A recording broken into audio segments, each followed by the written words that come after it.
পরিবেশ, বন ও জলবায়ু পরিবর্তন এবং পানি সম্পদ মন্ত্রণালয়ের উপদেষ্টা সৈয়দা রিজওয়ানা হাসান বলেছেন, নতজানু নীতির দিন শেষ। দেশের স্বার্থে বর্তমান সরকার সোচ্চার। বন্যায় ক্ষতিগ্রস্ত ফেনীর পরশুরামের বল্লারমুখ বাঁধ দেখতে এসে এসব কথা বলেন তিনি। নীরব থাকার সময়টা শেষ হয়ে গেছে।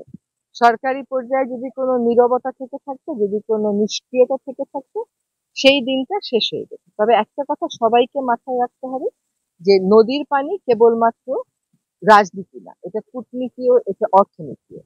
কাজে আমরা আমাদের মানুষের কথা, আমাদের মানুষের দুর্ভোগ, আমাদের মানুষের প্রত্যাশা, তাদের চাহিদা অনুযায়ী জানি উজানের দেশগুলোর সাথে কথা বলতে পারি, সেটা বুঝতেই কিন্তু আমার আজকে আসা।